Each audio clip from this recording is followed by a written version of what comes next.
that could be her parts. Sad to say that, crazy to say that, but this guy's a serial killer. You have to know that, you know. Or that could be the jewelry which was missing. The man moved from the Jeep to the Chevrolet, but after a frame-by-frame analysis, it wasn't a question of what was moved, but who. Because in a chilling discovery, officers would realize the footage showed the unmistakable golden hair of Ed. Oh, I told you. I just said that. Dude, that is so messed up, dude. Ah, golly. Edna Suttles. 4 minutes later, at 1:47 p.m., the man drives Edna's car into the hotel's parking lot leave and it there. parks it in the same spot that the detectives found the vehicle in. He exits and begins wiping down the door and seats, trying to get rid of any evidence of his presence. Oh. By 2:14 p.m., the man returns to his vehicle at Food Lion and drives off, marking the last that was seen of Edna and the man. The most So he put her into her own car and parks it in the hotel and then walks to his car and leave. crucial part of this investigation is to now figure out who exactly the man in the video is. But due to the grainy footage and his distance from most cameras, this proved to be difficult, and the investigation seemed like it would come to a standstill. But detectives had an idea. Since the man exited the store with bags in his hand, a purchase was made, and this realization would be the most crucial breakthrough. Wow, good one. In the case. Immediately, officers began retrieving footage from inside the store, and when they reviewed it, they came to a harrowing realization.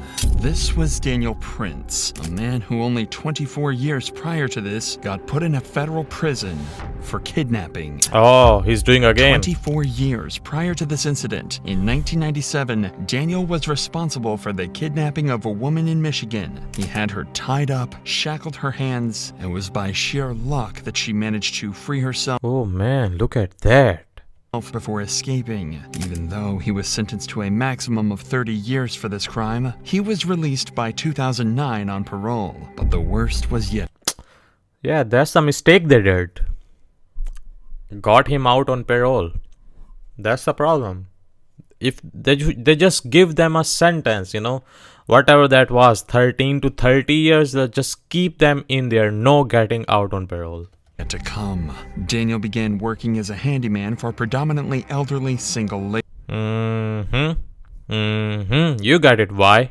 A demographic that not only matched his previous victim, but Right. also that of Edna's. For officers, the realization now begins to settle in. They have a kidnapper on the run, and there might be a chance that he has kept Edna alive. Not knowing where she is, they had to act fast before this glimmer of hope dimmed.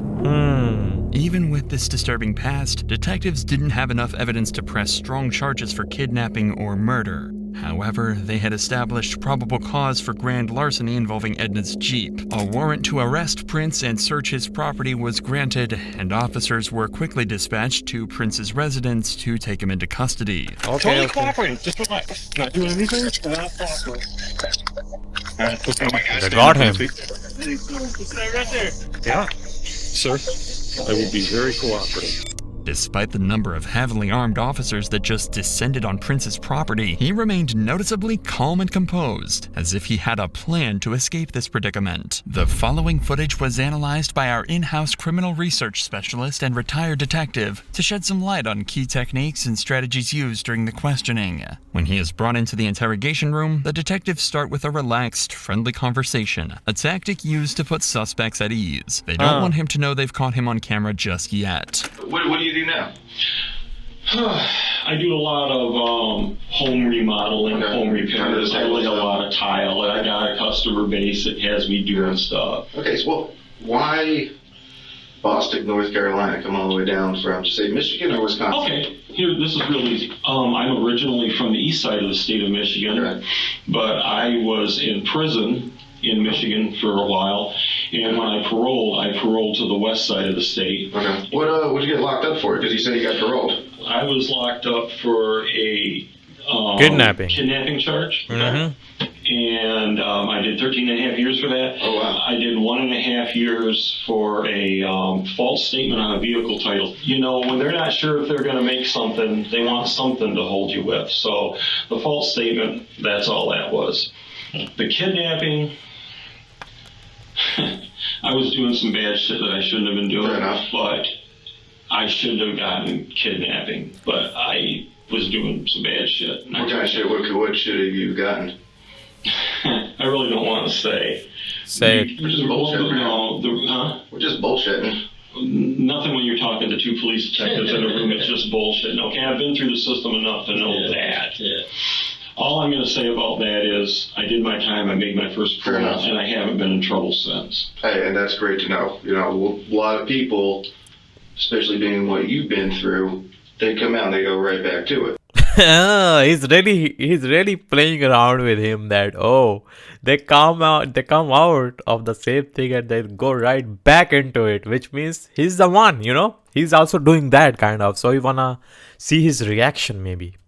Just because he's a convicted criminal doesn't mean he's involved in Edna's disappearance, but the evidence the detectives have paints a different picture altogether from the hard-working, reformed criminal he claimed to be. I'll talk to you about August 27th, 2021 of this year.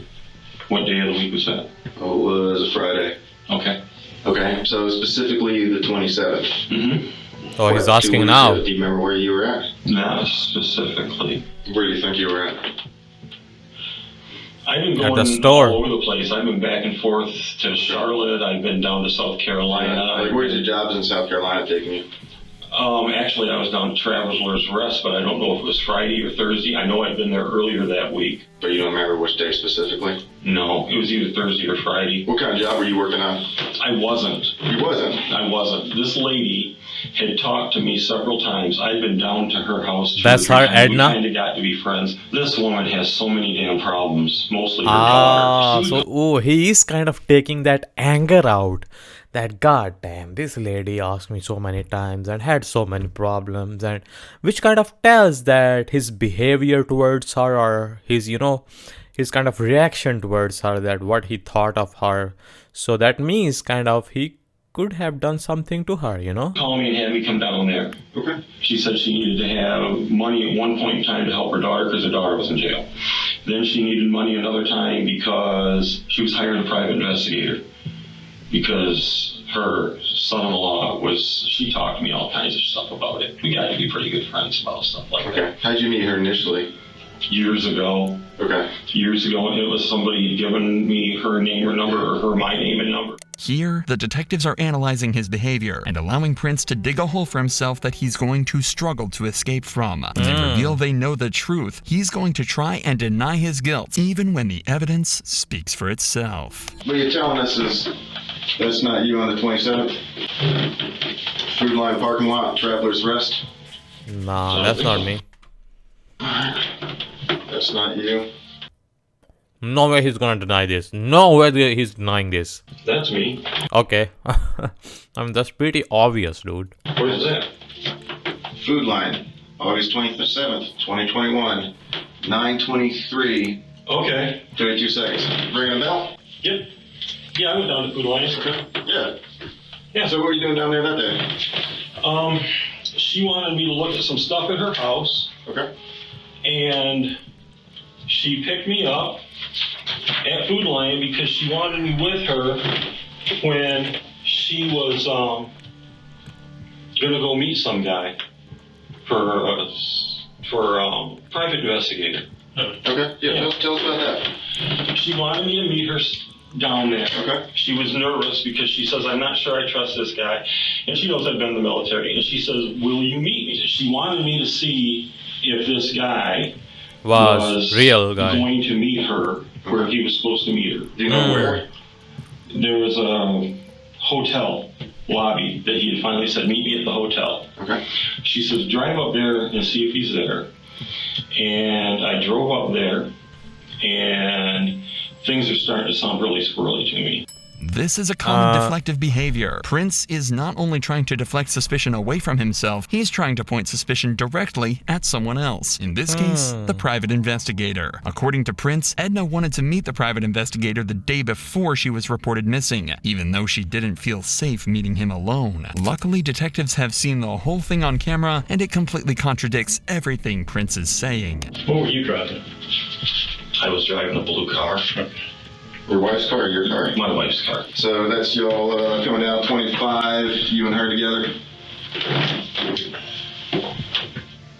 It could be. Okay, because that's her car. That's about 13:45 on the 27th. Okay. So you're with her there? Yeah. Okay. I guess. Yeah. I'm not saying yeah. I'm just saying that could be her. Yeah, it's a different angle. I mean, we've watched this car, right? Okay. Here's y'all in the hotel parking lot. Okay. Yeah. Oh look, there's y'all backing in. Yeah. And a couple of different copies of it. Backing in. Yeah. Oh look, you get out. Nobody else gets out. I told you that. You're walking around the car. You wipe the entire car down. Because I was worried. You were worried. Of what? There's you walking across the parking lot in front of Little Caesars. And there's you getting back into your car and driving away. Oh, she's with me. Look, man, you are a good dude. I honestly do believe that you screwed up years and years ago. Prince seems visibly stunned by the amount of photographic evidence the detective is showing him. And He's even though scared. it can't be refuted, Prince is going to try and lie his way out of it. But that's not the only evidence detectives manage to find along the way, as there's mud on the wheels of Prince's car, leading detectives to believe he drove off-road to either kill Edna or to dump her body. Oh. And this is when we arrive at the pivotal moment where Prince's story starts to fall apart. Oh. You're not a bad guy. Right? Nobody is saying that you're some evil, twisted dude. Okay? We need to know where it is. We've processed the car. We found the dirt. Where did you go off-road? I never went. Where did you leave? Oh, I can tell you exactly where she and I had gone off-road. What? Please. When we were going from 25 south, there was, off to the right, there was a truck with a trailer and another vehicle there that had a for sale sign on it. And it looked like an older truck. And I needed a work truck. And I went ahead and I pulled in and with her. And then we pulled out. Where is she? It was right there on 25. Even in the face of such overwhelming evidence, Prince still denies any wrongdoing and even tries to take control of the situation. True. But detectives have him cornered, and he's quickly starting to struggle to maintain his composure. Where's right now? Her family is desperately looking for her. She's missing right now. Yes, Dan, where is Edna? I don't have a clue. I dropped her off at her house. Dan, please listen. You did not drop her off at her house. We have followed that car. Like, there's no evidence of him dropping her at her house. So, I don't know why he's saying that. The entire day up Right. and down 25. There's a number of minutes that are unaccounted for that are not by her house. Which car? Mine or hers? Dan, stop playing games. You know what we're When I talking got, about. okay, I can help you here. Okay. Yeah, give me a second. You gotta let me answer the questions when they're asked. When I dropped her vehicle off looking for the guy, she said she wanted me to take her and drive around in my vehicle. So I left her vehicle. I went down to Food Lion and she was in my vehicle with me. And I dropped her off at home. Dan, we watched the video. She is not. The car sits there. It sits there, man. No, not in her car. Never. My car. We I watched you dropped go her back off to with Food my Lion. car. You did not drop anyone off, man. I picked her back up. She sat in my car at Food Lion and I went back and got her. No, you did not. The detectives are beginning to apply more pressure on Prince, knowing everything he's telling them is a lie. But he he's not continues to crashing. stay on the defense, even trying to brush off the fact that he might have destroyed potential evidence. I don't know where it is. Yes, you do. No, I don't. Dan, What's about why you wiped the car down. What you said you were worried about what? Right, yeah. The only thing I did was because I knew I'd been in and out of her car all the time with her. I'm like, there is no way in hell I'm going to just leave this thing here because she's got somebody that's after her. Prince tries to deflect suspicion again by suggesting That Edna may have been in some investigator, kind of dude. danger, but he doesn't realize just how prepared these detectives are. Who would be after her? Who's after her? That guy with the truck, she said she didn't trust him. The PI? Yeah, that's somebody she hired as a PI. His story's totally different. He's been doing work for her. I mean, on the son-in-law thing. I mean, we've interviewed. I mean, he had no action. He didn't meet with her instead. So that's Right, that's why I said she hired another PI. I'm sure you're recording this. It's not making sense.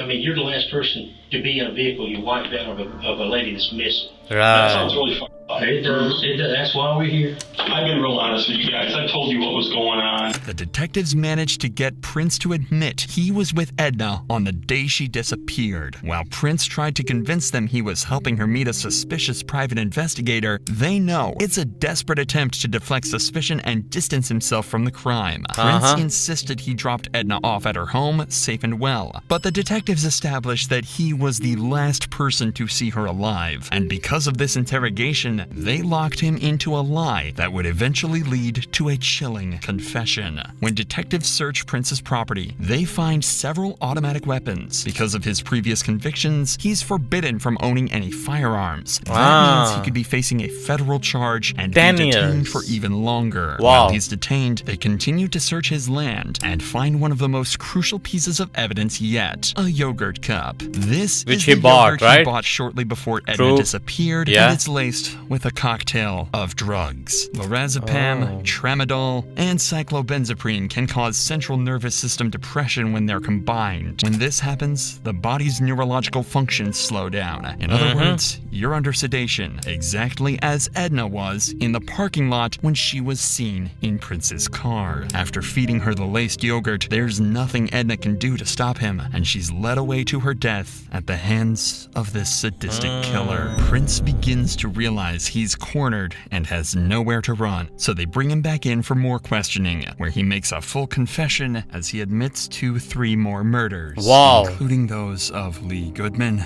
Dolores Sellers, and her daughter, Nancy Rigo. The first victim was Dolores. Daniel had euthanized Dolores Sellers at the request of her daughter, Nancy Rigo. However, Nancy began to have second thoughts and wanted to contact the police, putting her directly in the crosshairs of Daniel Prince, a mentally disturbed serial killer. Nancy Rigo was now his second victim. Even worse is the fact that for several years, Daniel began receiving Nancy's social security checks because she had given him her power of attorney. Moreover, the search of Daniel's property would also reveal several of Nancy's documents. Since 2017, after her murder, Daniel pretended to be Nancy by sending her family emails and messages in an attempt to prevent them from thinking that she was dead. Daniel's third victim was Lee Goodman, who allegedly attempted to rob him, according to Daniel. Much like Nancy and Edna, her body was disposed of in some desolate area. And finally, Daniel's fourth and final victim Oh my was God, Edna this guy is not Suttles, stopping. whose body would be found 1 year later on May 16th, 2022, 1 year in a later. grave close to Daniel's home in Rutherford County. Although decomposed, officers were able to positively identify it as Edna and return the body to her loved ones. Oh, But even that's in the so face of his bad. crimes, That's he so would never let mad go and of his bad chance and to sad. leverage as much information as he could.